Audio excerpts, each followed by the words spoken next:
what is it in your life that if you got caught, or if it was out on Front Street, or if it was played on a billboard, that would make you feel devastated, humiliated, ashamed? My proposal today is that a life of peace is on the other side, and in the process of systematically eliminating things that bring embarrassment and shame. A life of freedom, a life where there's no fear of what if. If my whole life was out in the open, I wouldn't change a thing.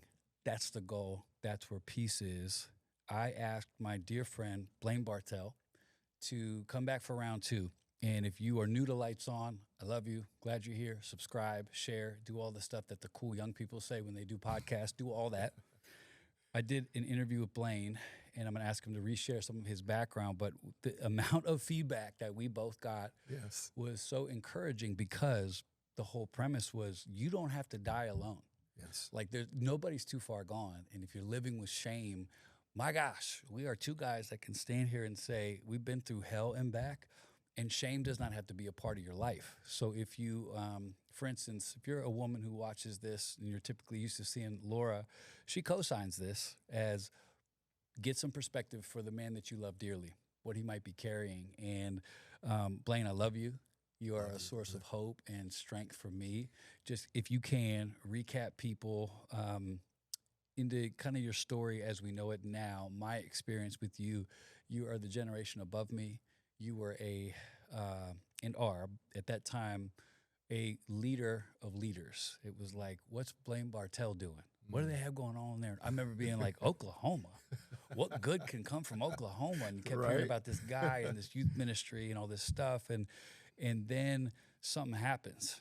Yeah. And your life since then has been a beautiful story of somebody who doesn't give up and keeps fighting and keeps growing. But can you share from there, just in case somebody's brand new?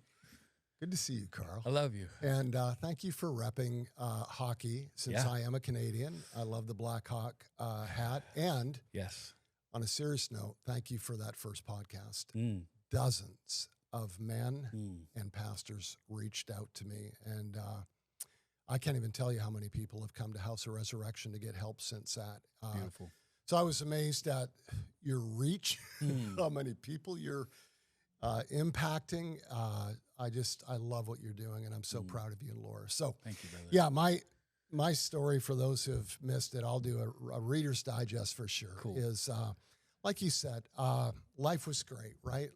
We're doing things like 180, one of the largest student ministries in the nation, way back, Fire by Night, like the first kind of Christian Saturday Night Live television program for teenagers. We did that for 10 years. And then we had planted this growing church in North Dallas and Frisco. And what nobody knew is this silent, secret struggle that I had in my life for 23 years, which started in a hotel room when I was traveling and speaking and preaching. And I hit a red button on a television and began to watch an adult movie, AKA Pornography. And over a slow burn, that began to take over my life. And I didn't want it to. I hated it. I hated myself. I knew it was wrong. It felt wrong on so many levels.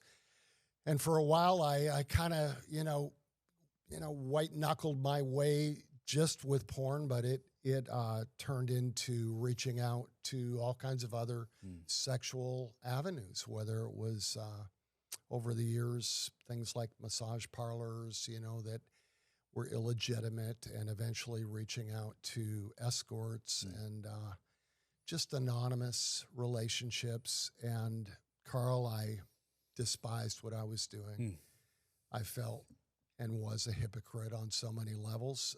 Even though I didn't feel like I was an actor, I was living a life that was an actor, presenting myself as a Christian and a speaker, preacher, pastor, and yet continuing to live in this world, trying 1,000 times to quit and never being able to, getting 3 months or 4 months or maybe a year, and then right back, and usually getting worse. So by God's terrifying grace, all of it was exposed in 2010. As it would be Easter week 2000, actually Good Friday, if you can believe that. Like, death came to my life Good Friday of 2010. And that Sunday, a friend of mine named Ron Luce, who was one of our trustees and overseers at our church, read my resignation letter. I never saw my church again, never saw the congregation again, and went into a preacher's grave and began to try to figure out what my life would look like again at 50 years of age, and felt like I deserved every bit of the pain, every bit of the loss, financial devastation, lost my marriage, lost relationship with my 3 adult boys for years, and left the ministry. I mean, I didn't leave the church. I was asked to leave my church, but I found another church and another pastor, and just tried to figure out where do I go from here. I think a couple things. That's the last intro you're ever going to do on Lights On, because I'm going to ask you to come every month, and from now on, it's Blaine Bartell, who is, in my mind, one of the leading experts in how to restore a soul, not back to ministry. And if you're listening to this and you're not a pastor, I want you to lean in. If you are a pastor, absolutely, with all you have. But it's important to know, because we have so many people in church conflict right now, questioning their leadership, questioning their even construction of their faith, and why you're so powerful. You spoke to that grave that preachers go into. You got out of that sucker, but that graveyard is full. I had my tombstone there, and I didn't stay there long, but I was like, this is bad. And I think why I love this conversation is because pastors and leaders have a complex road here. And let's just talk about pornography for a second. I don't want to cast a doomsday scroll for those who aren't ready for it, but there's a good chance that the pastors that you love have touched this struggle. Yeah. And what I found to be very true, I'm interested in your take on this, is there is an acceptable struggle that every pastor makes with the sin that they have in their life. And they have made peace with it. There's a line they haven't crossed. So every pastor's getting up there to preach as a sinful man, sinful woman, for sure. But there's this line that we all have that's very subjective, where it's like that pastor, I struggle with porn, but it's not to the point that I can't preach or have to step down. Right. They won't bring out what that is. Yeah. Because it's probably between them and God. I share that. And the problem with that is that it's a sliding scale now. And there's a lot of pastors who would have their own secret struggles, but they have made peace with that. They think it's cool. It's like, it's not that. And it might not be that today, but it's still a huge deal. And that is perpetuating probably what's happening in the congregation. There's a lot of pastors who will not get up and say, I struggle with porn. No way. I don't know if I've ever heard anybody say it that straight, because they already know that is an unacceptable thing for the people that I'm leading to hold their respect for whatever reason. I don't know if that's right. I don't know if it's wrong, but that's why. I mean, I'm sure you're going to give me some great stats here, but I work with pastors every day. It's a joy of my life. Yeah. And it's a rare day to sit across from a guy who has not dealt with this struggle. Rare. I'm not going to say complete. I'm going to say almost complete. And that's why we're here today, is to break that thing open. So if there is a pastor listening, and I know there's tons, so much hope, so much peace. And for people who are not in the ministry, it still matters. But you need to know that you're not alone. That's my frustration, is that there's pastors who preach to congregations about the same thing they walk through without that one detail. Yeah. You got to break free from this, got to break free from that. Oh, yeah, I haven't broken free either. Right. But we're in it together. Yeah. What would happen if a pastor said, hey, I haven't overcome my porn addiction. I'm fighting through it, but is he unfit for ministry? We have other things that we are totally cool, but that is a taboo one, right or wrong. We're not judging it. We're just saying it's really real. And I think if you can shed some light, talk to me about the secret light of pastors and leaders that revolves around this thought, thou shalt not get caught. Well, I remember the first week of my exposure in Dallas. So I had a couple of my church trustees, overseers, and they said, hey, there's a megachurch pastor that you have a relationship with in Dallas who wants to meet with you. And he wants to just give you a little bit of prayerful guidance in this. And so, will you do that? So I did. I went to his church, went back to his office, and he was very gracious. He asked me about what had happened and all the details, and he offered me some guidance and said he loved me and was going to be praying for me. And we were just about at the end of the conversation, Carl, and then he just kind of leaned in and looked at me and he said, Blaine, you know what the difference is between you and me? And I mean, I was just silent. He was silent. I finally just looked up and said, well, no. And he said, you got caught. Mm-hmm. And I was baffled. I was like, what? Mm-hmm. I was like, are you saying that because I had done some horrendous, you've done all the same things I have, but somehow you were able to keep the secrets? And I don't think that's what he was saying. I think what he was saying was the epidemic and the problem that we have in the evangelical church in America is not pornography or maybe even sexual failure or whatever failure that is. It is we have to keep it secret. Mm-hmm. We live in this life that you can't possibly admit that you've had some struggles in this area because it may, in your church world, completely disqualify you. And you may be on the streets looking for a job. And so I think 99.99% of pastors just fight through their sexual struggles and secrets. They just I'm going to find a way through this. I can't trust anyone with this information. Yeah. And so I'm just going to keep white knuckling until I break through. And that was mine. Yeah. You know, I remember going to speak at churches and getting to that church and say, hey, where is youth pastor so-and-so? Or where is associate pastor so? Well, they confessed to porn. Or they, confessed to porn. Yeah. Okay. So he's out. Right. And so now they're gone. And every time I would get to those places and see those kind of stories, it would be another little red flag of do not tell anybody what you've done because that'll be your lot. It'll be over. Wow. And so my passion, or one of my passions today, Carl, is to reform restoration in the church when it comes to leaders and pastors. Yeah.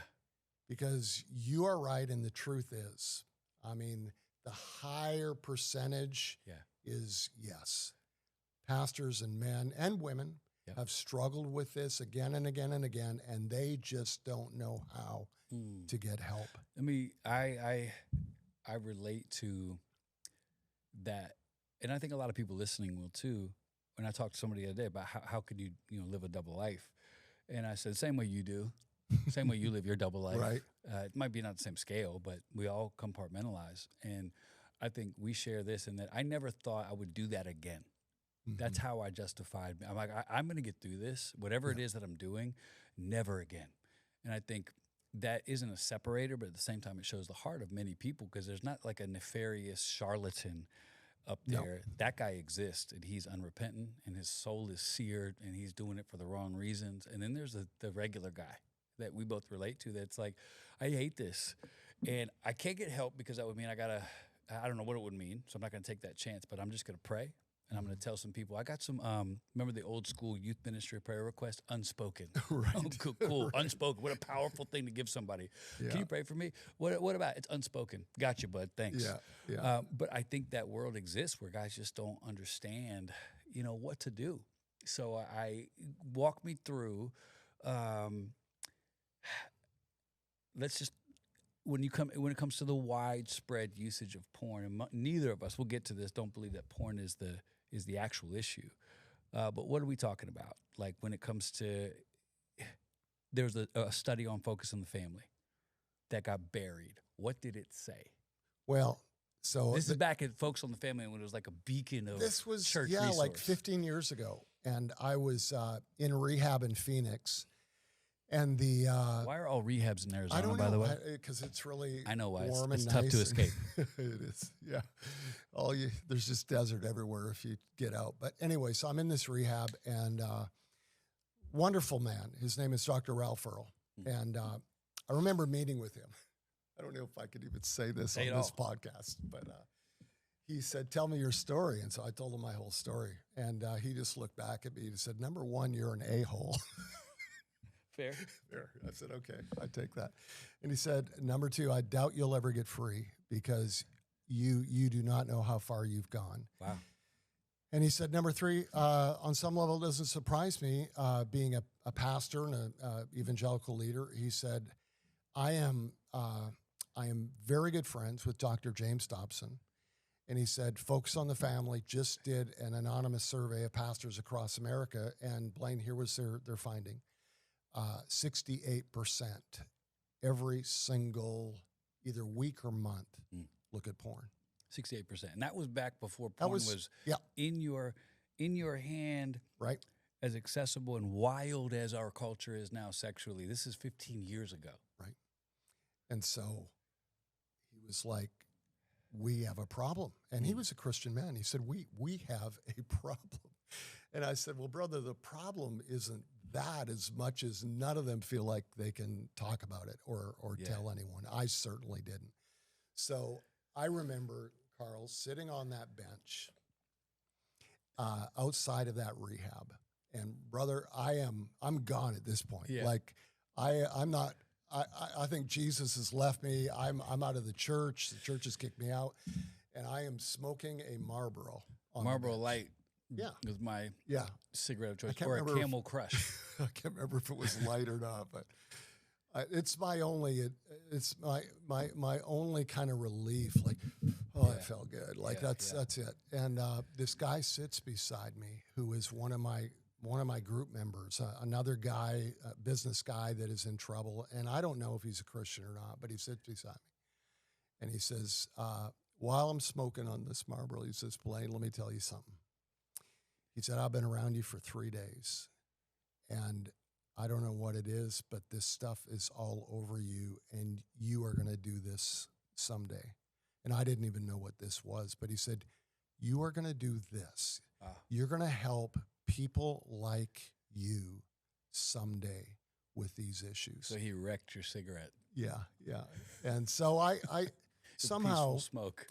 I know. I knew that I would help pastors. I knew that a part of my life assignment was to find a way to open up a space and a door and an opportunity in relationship for pastors to get help. And so that's what it took a long time, but that's I'll jump we get to the do gun today. here. And if you're already listening to this, my friend, and we're talking to you, if you're part of the, let's just lowball it and say, if you're part of the 85%.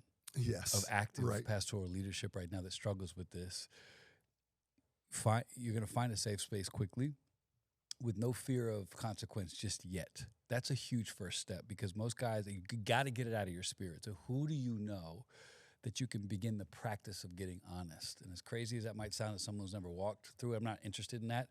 People who don't get the struggle be like, you got to go. It doesn't work like that. These guys, you probably buried it for decades. I did. And I like to tell people, just practice that release valve. Might not be the one, but even if it's I can't say a stranger, but you got to get in the practice of getting out of your own head. That's one of the first steps to freedom in my mind, is finding a way to get honest with yourself, which is, if I don't change this now, it's not going to get better. And it's just not. And so I want to throw that in there because already I want to parlay what the guilt and the shame and the fear would be. When I used to listen to stuff like this, I used to shudder. Yeah, I did, because I was like, I don't want that to be me. Okay, I'm gonna go work harder. How does the church unintentionally steer people wrong when it comes to porn and lust? And I've talked to you on the phone many times about my abhorrence and frustration with how many Christian men I'll talk to, and they'll be like, "Oh, Carl, I struggle with lust," and I'll go, "Maybe, bro, slow down. Who gave you that quick fix answer?" Often that's what leaders say to people when they don't have an answer. They just label it with this demonic, huge thing. And now you're walking around, well, I got a lust problem on top of it. You might, but you might not as well. There might be something else going on in there. And so lust is the easy, old school answer. That brother right there, he struggles with lust. Oh, you mean he's a man? And he sees things that he knows are probably not right and has to deal with the tension of that. We really want to label it that quick. that frustrates me. And that's why we're doing what we're doing, is to bring light. But how does our current system lead us astray here with these two things? Well, two things. I think the first statement I'd make is when we punish honesty in our leadership and with our pastors and others in the church, then we are discipling people into secrecy. So think about that. Yeah. We're publishing honesty in confession, or if we're punishing honesty in confession, we're discipling secrecy. So just keep it a secret. So I think what we have to do is break the system of how we restore and how we do the work of helping. Because I'm not saying that I didn't need to sit down for a good season of time. I did. I'm not saying that I didn't need real repair in my life and my soul, and that I should have just been thrown back into ministry. I should not have.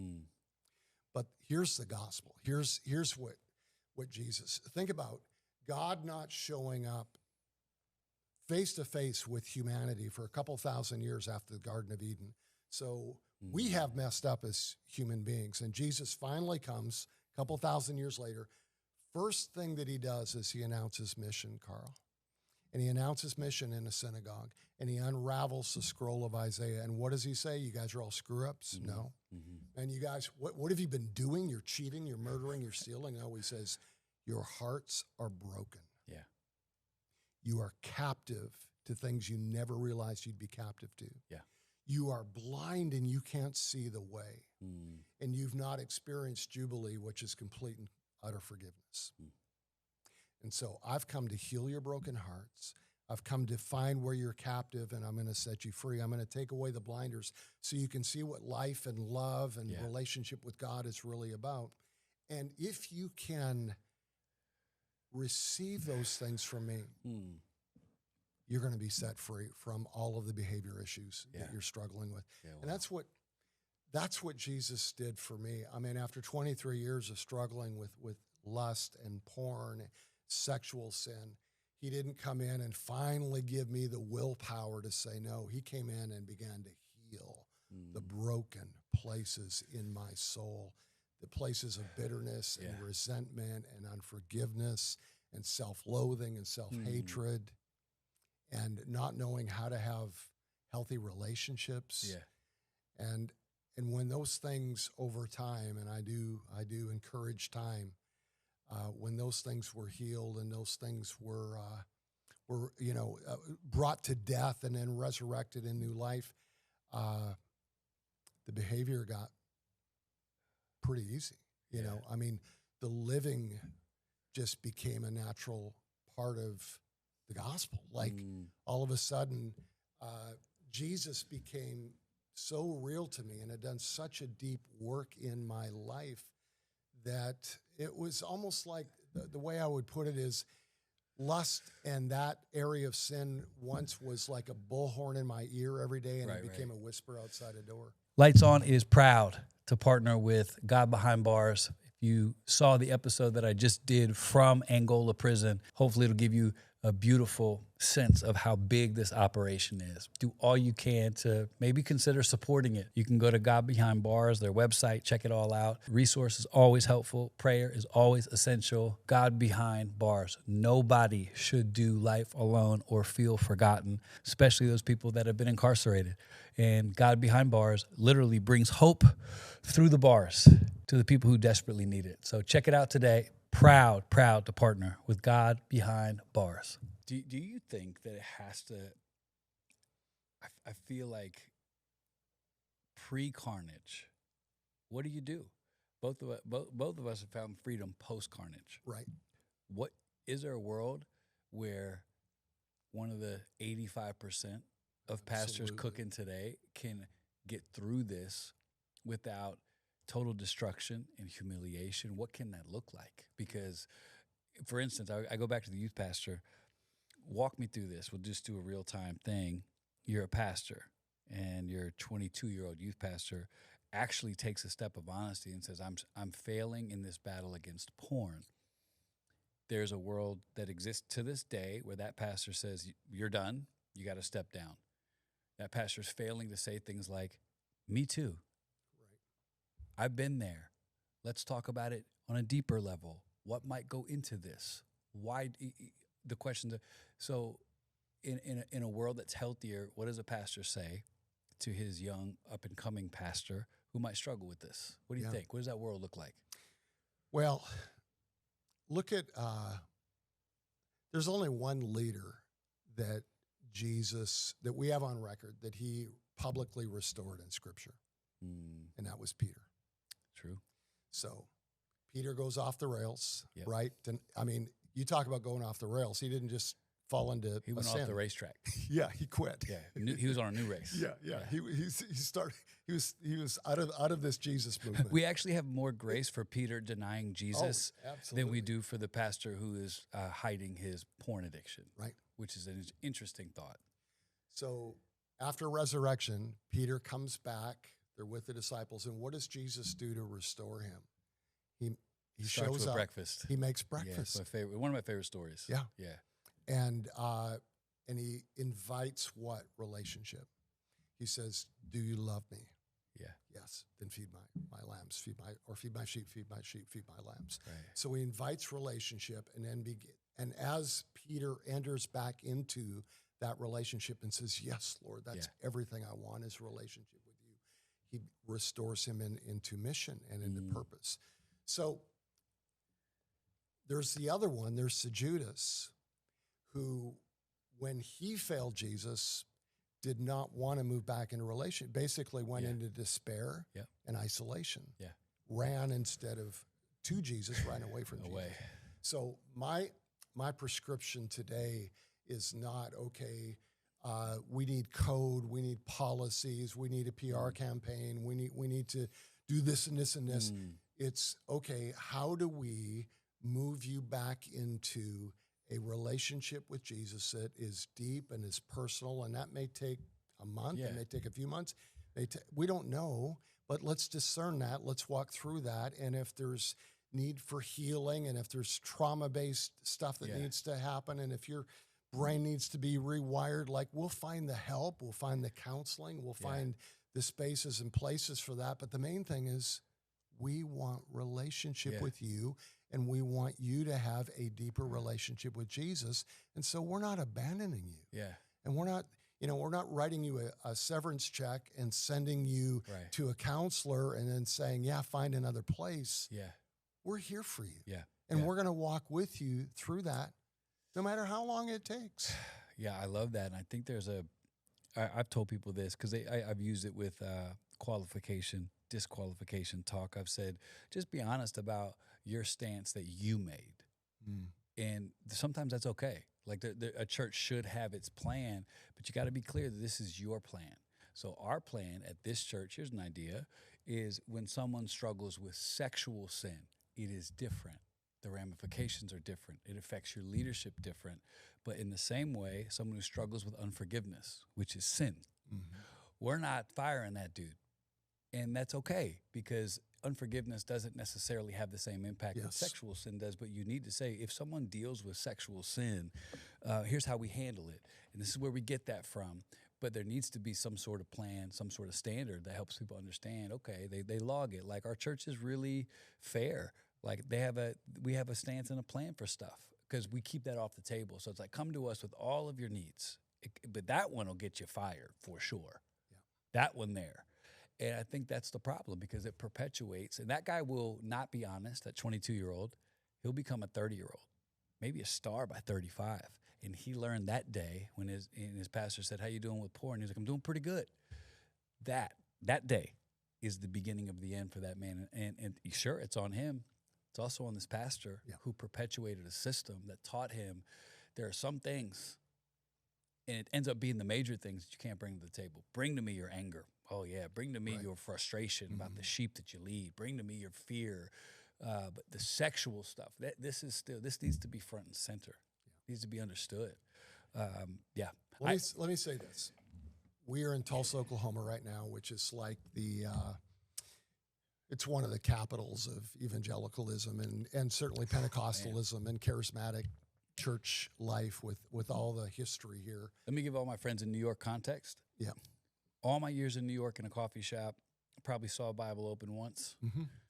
all my time in Oklahoma, I've walked into a coffee shop and not seen a Bible maybe once. Right. Exactly. Just to give you a picture of how freaking Christian Oklahoma is. It's unbelievable. I mean, there's a church on every single street, it seems. And they're all big, too. Well, like, that's the big. thing. Yeah, there's a megachurch on every Big. corner. Like So it's like, if you want to reach the world, you got to go into some churches. Yeah.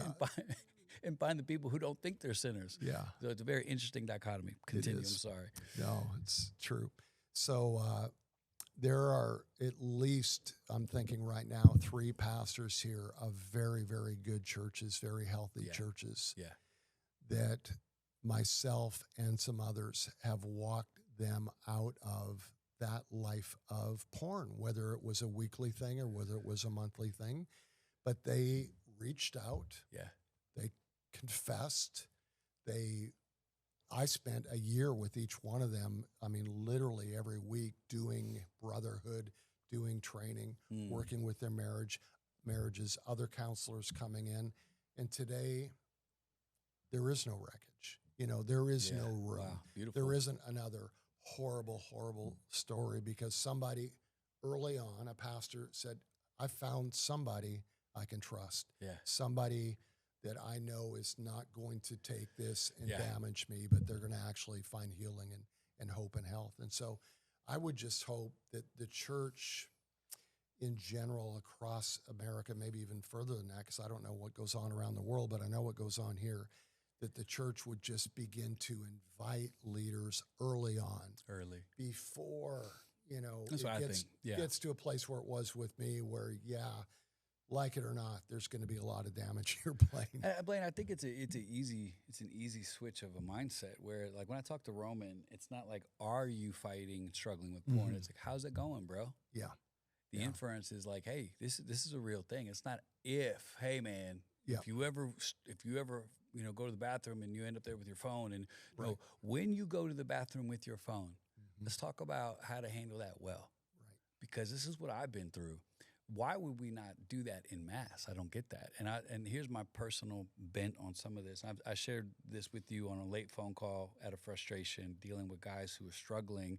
And I said that, to me, the way we handle this, and listen close if you're trying to wonder right now if you have an issue or not, we handle porn and that type of sexual brokenness like leaves on the ground in autumn. Most Christian men spend their whole life raking the leaves and then feeling good. Like, if you do a yard metaphor, like if you're the yard that has leaves, you feel shame, so you clean it, and now you're like, I'm the good neighbor. My yard is clean. And you breathe for a little bit, and those leaves fall again, and they go clean it again. That's the life of someone who doesn't understand where it's coming from. They don't know yet. You're going to have to excavate that tree. Right. Go look into every root. Leaves are easy. Porn is actually easy. Porn is not your issue. Yes. Your issue is identity. And I point people right to that. I was like, we could talk about your porn problem. Can we talk about who you are? If you start focusing on the man you want to become, guess what loses its grip? Porn. Yeah. Without all the talk about it, without all the lust, shame. No. I want to be a man of honor, integrity, healing, whole, powerful, confident. What does that man do in his private life? Now we're cooking. Yeah. But hey, let's put some guards on your computer.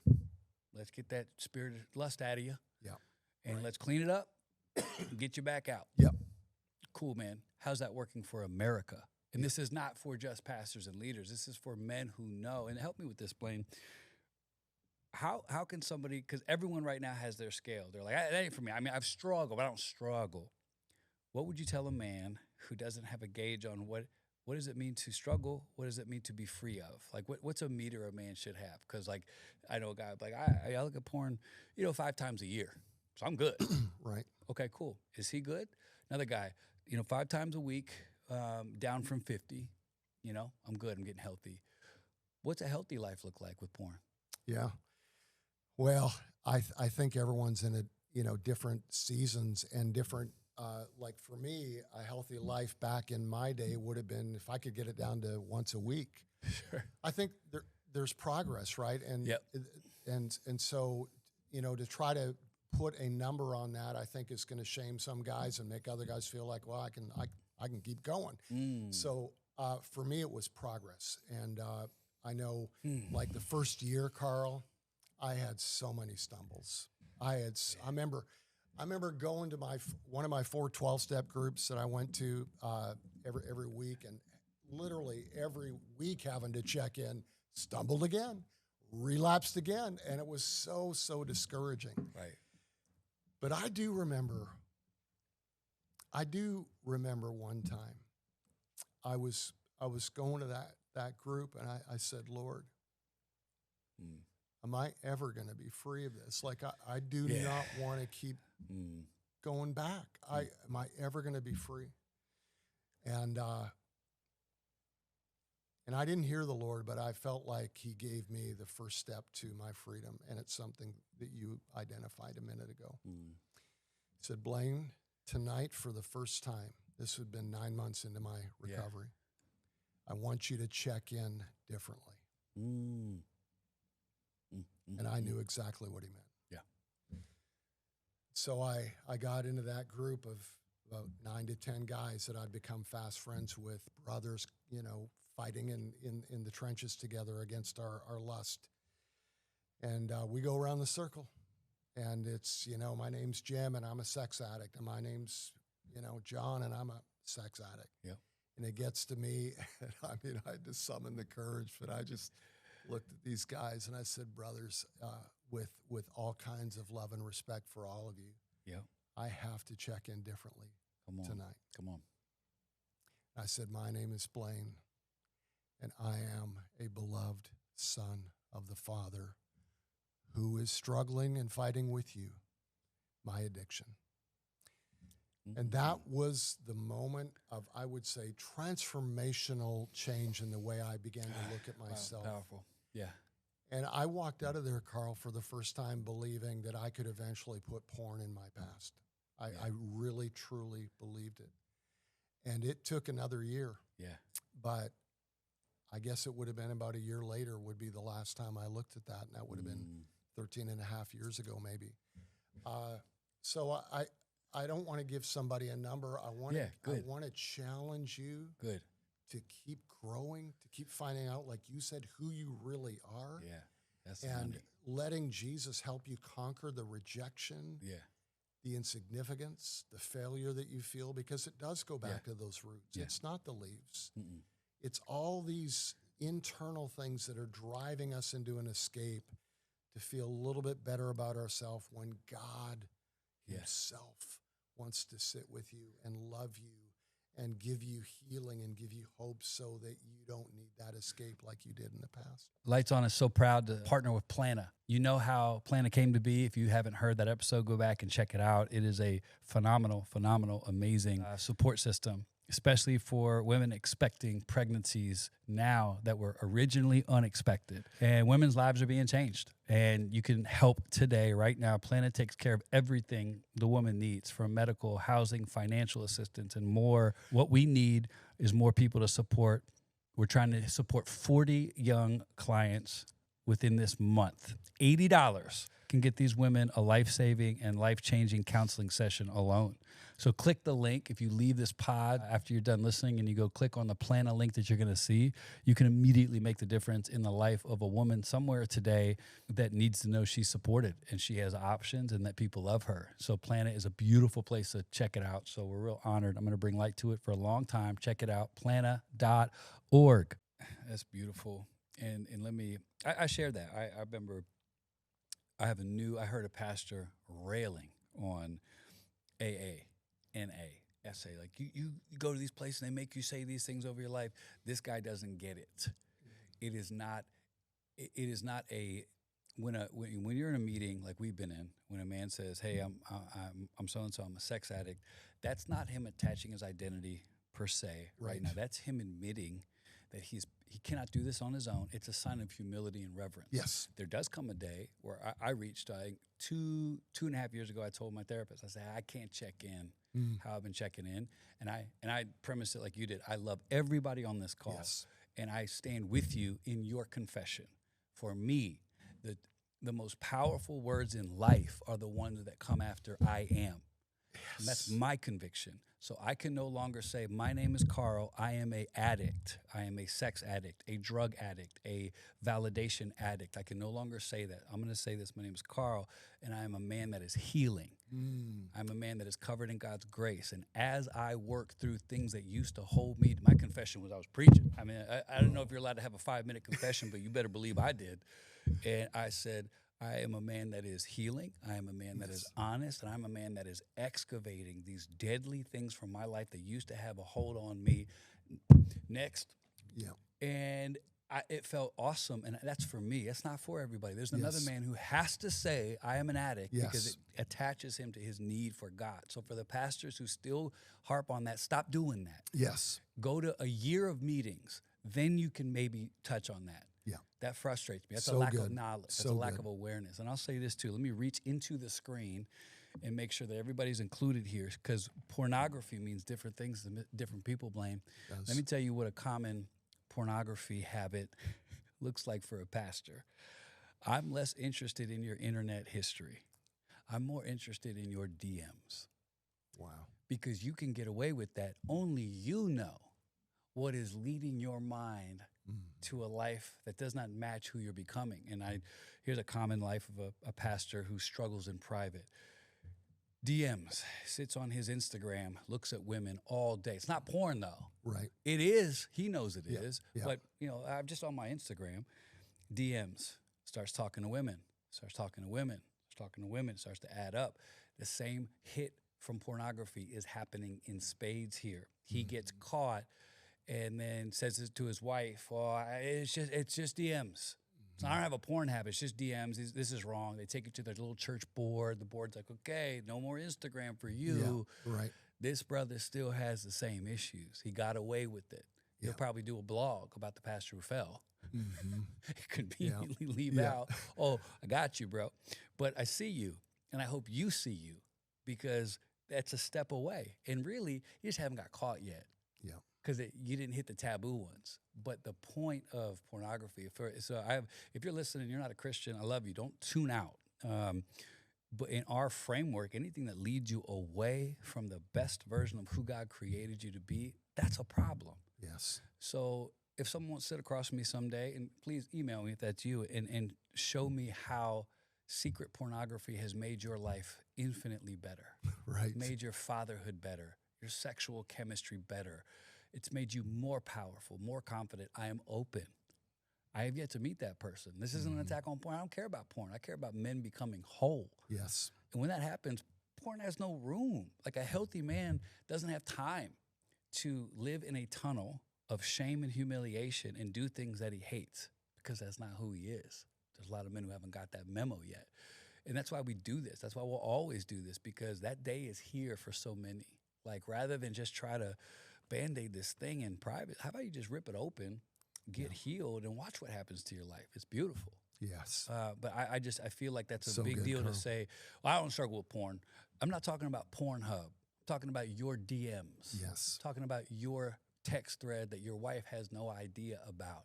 A, I've been there. B, I'm with guys now who are doing this. So this is not this isn't like an idea. I'm saying it happens. It happens to more men than we think. And I say it from a spirit of grace, not so you can lose your calling, you can lose your standing, you can have your reputation destroyed, then you'll get it. Now, what if it doesn't have to go that route? Yeah. It doesn't have to go that route. So good.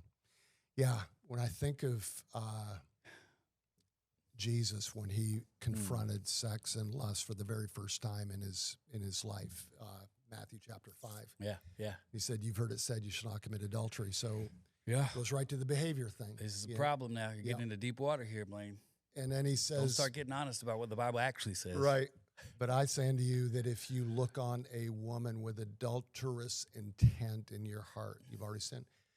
And the goal there was not to make to put up some kind of higher sexual bar and make it more and more difficult for us to be pure or to be holy. It was just simply to say, I really want your heart. Yeah. Like, if I can get your heart. And where does heart begin with God? Where does heart start with God? Yeah. It just begins with honesty. I think it also, destroys self-righteousness. Yes. If you read that scripture in context and you ever cast a side eye to somebody who got caught, my brother, that's why Jesus put that bar there to say, hey, we're all in the same boat. Oh, yeah, yeah. Like, so you might not get caught with a prostitute, but if you truly claim to follow what Jesus said, this intent in your heart, Yes. the consequence is vastly different.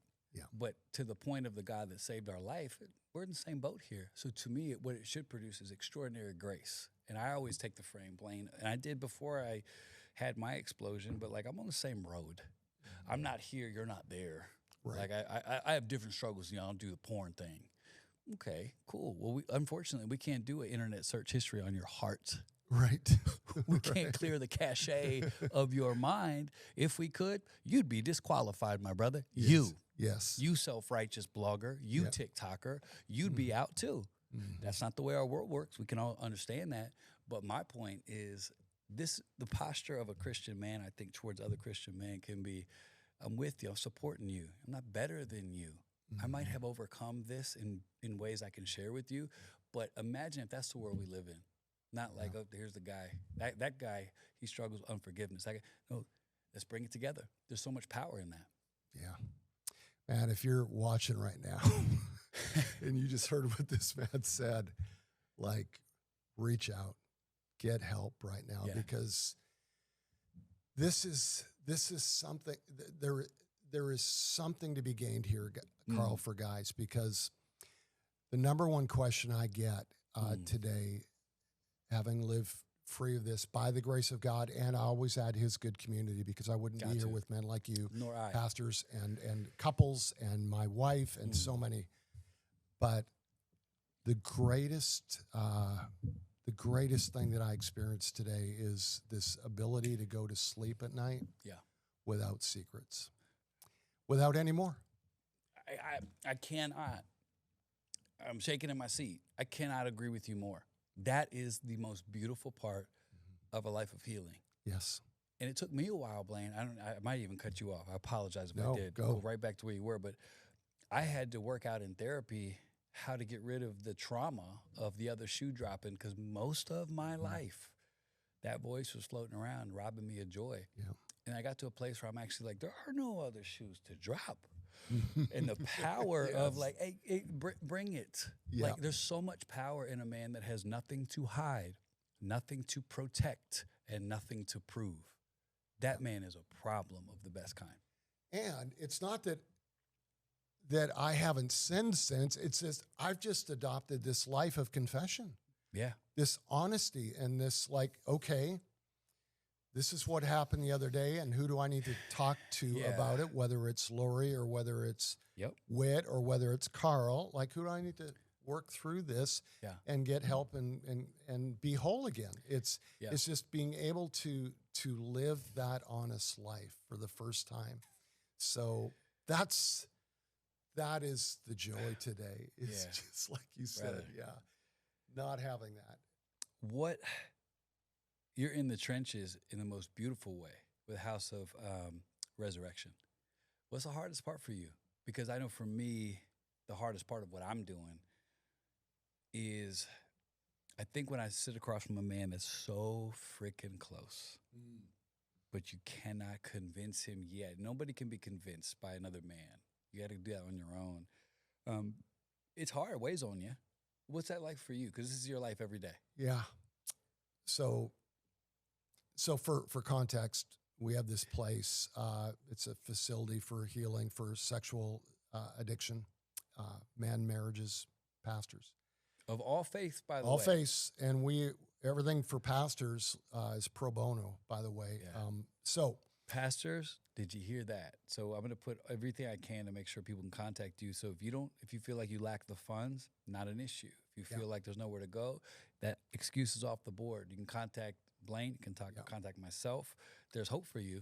Pro bono and special. Everything's confidential. Yep. There's no reporting, anything like that. So here's the hardest part. I lived in a ministry world for 30 years where there was immediate gratification, immediate results. Almost every Sunday, who came to Jesus? How many were baptized? Ooh. great sermon. I see where you're going with this. Is true. And this is long-term resurrection. This is the slow work of walking with men and walking with marriages. Yeah, that takes time. Yeah, and it is not a month, and it is not 2 months. That's why every guy that comes in, my commitment to them is for a year. And I will, when they walk out after 48 hours, they know every Thursday night we'll have an online meeting with them and about usually 20 other guys that I'm working with. And we just keep the work going. We keep the training going. So it's just, it takes time. But the good news about the time, if guys invested and do the work and make the effort and pray the prayers and have the brothers in their life, is they'll get there. Yeah. And that resurrection is going to take, and it's going to last. You might love this.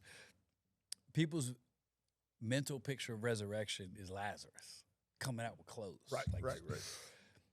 My experience with the resurrection, I want you to imagine someone in Antarctica who has been found in an ice block. And then you put them outside. Yeah. That has been my experience with being restored back to life. It doesn't feel like there's any restoring going on when it's going on. Yeah. And then you wake up one day and you're like, I can move my arm again. My lower body can't move. My left shoulder is still weird, but I'm just going to keep on doing the work with the right arm that is free. And then you wake up, you end up walking someday, and you're like, you look back at this trail of water. Mm-hmm. It's like, to me, resurrection can be best defined as an unthawing of things that have grown cold. Yes.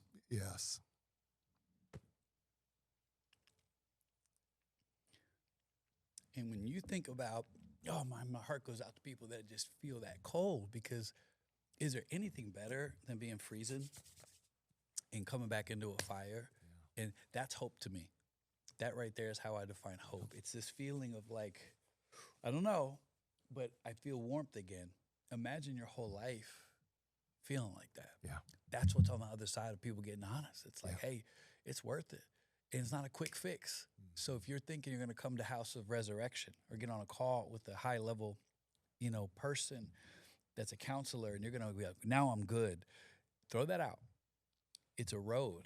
Yes. And my friend Jason Jaggard calls true personal growth the best summitless peak. I love it.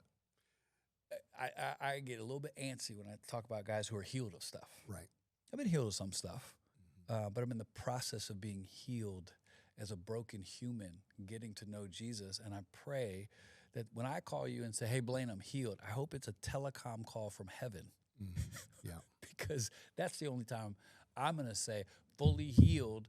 No, I'm on a journey of being restored to life. I think that's the case for every pastor, whether they've fallen or not. That guy up there preaching with his flawless track record, thank God for it, and shout out to the many men.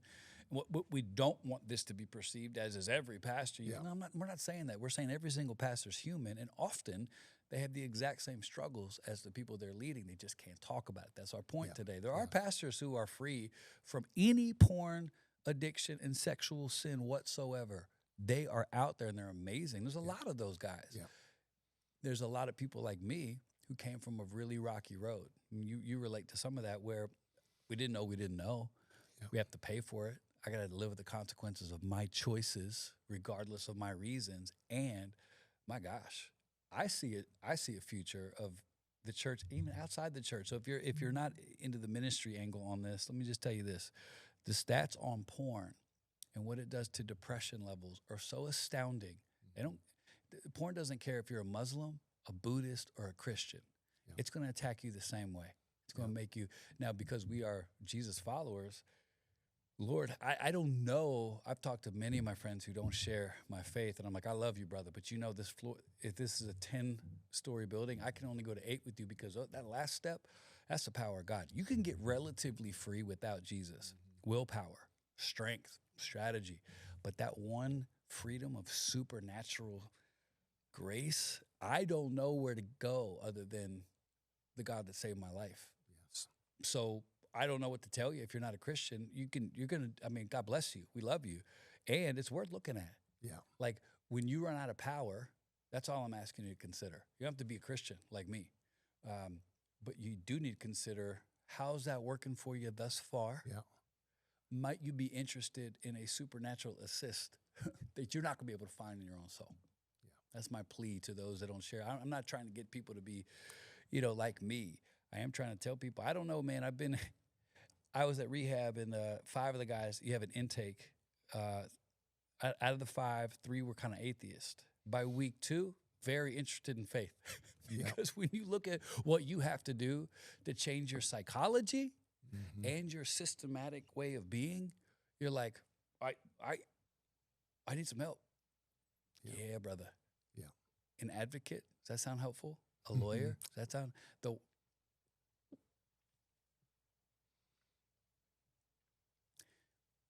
all the significant change in my life has been the supernatural stuff. Not the stuff that you can do through really good counseling. Yeah. This would be awesome because we always run out of freaking time. We've been talking for an hour, Blaine. I always feel like, we just got started. Let's do this. There's somebody listening today, and they're like, that's me.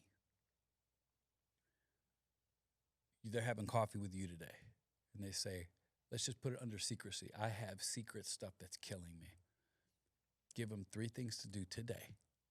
What would you tell them? First thing, the fact that they were having coffee with me would be number 1. That they actually had the courage to meet with somebody and tell somebody. Yeah. Second thing, when Jesus raised Lazarus from the dead, he said, family and friends, take his grave clothes off. You have to allow people to speak into your life that you respect and love. Okay. Surround yourself with those people. Find them. I hear step 1, reach out. Yeah. Step 2, get surrounded. Yeah. 3. Step 3 is really simple. Realize that there is purpose in doing this work, that God doesn't waste your pain or what you may call your sin or your struggle or your addiction. He doesn't waste that there's a bigger reason for you doing this work. Yeah. When Lazarus was raised from the dead, he didn't just kind of walk around, with a sign saying, I'm alive. He actually, after the resurrection of Jesus, went to a place about 30 miles from Bethany and became a pastor. Can you imagine Easter Sunday at his church as he preached on resurrection? There's something greater that is so worth pursuing in your devastation, your pain, your secrets, that God in his love wants to reveal to you. There's more than just you being a good person. Yeah. There's pursuing the purpose that God's bringing you out of this pain for. Man, that's really beautiful. I'll throw in number 4. So we got, if you're listening today, reach out. And then after that's going to handle a lot. The second step is going to be, it's kind of like a double reach out. People are going to surround you. Third step, can you say it in a sentence? It's essentially begin to be aware of how much life awaits you. Yes. Just consider it. Yeah. So I've reached out. Now I'm surrounded. My third step is to consider, what might life be like if I didn't worry about getting caught all the time? And then I would say 4, begin to form questions to give somebody who loves you to ask that they would not know to ask. Oh, wow. Good. Whatever that question is, that's your power. So that would have been, I would have sat down with you and said, Blaine, here's the question you don't know to ask me. How am I doing with, and I'd just list 3 things, and then I'd sit there. Yeah.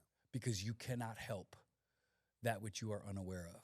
And people have asked me all the time, Blaine, like, did you have people reach out? I said, yeah, I had a great pastor. Brian Houston was great to me. In many respects, he would speak and lift me and help me, but I didn't share with them what hurt the most. Yeah. Now I know. So now I like to tell people, when I meet with them, before we start, I ask you questions. What questions should I ask you that I'm not going to know that you know right now? Wow.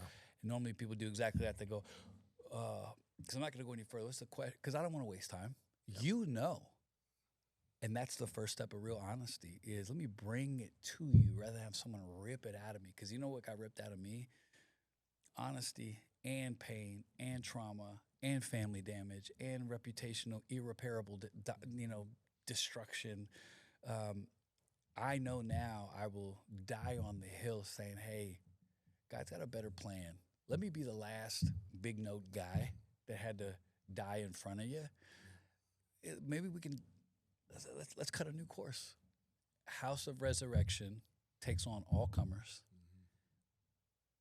Say anything that someone needs to know about when they leave this pod, and they're going to think about pulling this trigger, the trigger of a new life. Speak to them real quick. What does that look like? So they're gonna, if it's House of Resurrection, but just, I want to see what comes out of you with this. Yeah. When I look back at the specifics of real life change for me, and what we teach at House of Resurrection is something we call sacred rituals. So we believe, and we found this to actually work, is that the gap or the bridge between inspiration and transformation are rituals that are sacred to us. Life-changing practices that we begin to engage in either weekly, daily, or sometimes even annually. Yeah. So whether that is prayers or whether that's declarations or whether that's brotherhood meetings, whether that's surrender moments, whether that's the way you eat, the way you exercise, the way you schedule. So we walk guys through just new ways of living. We actually put it into calendar. So like, here is how you're going to begin to live, and not just what, but why. This is why you're going to, like one of my rituals every morning is the Lord's Prayer. Love it. Not to be spiritual, not to be religious. To be habitually to locked let to it truth. Shape me. Yeah.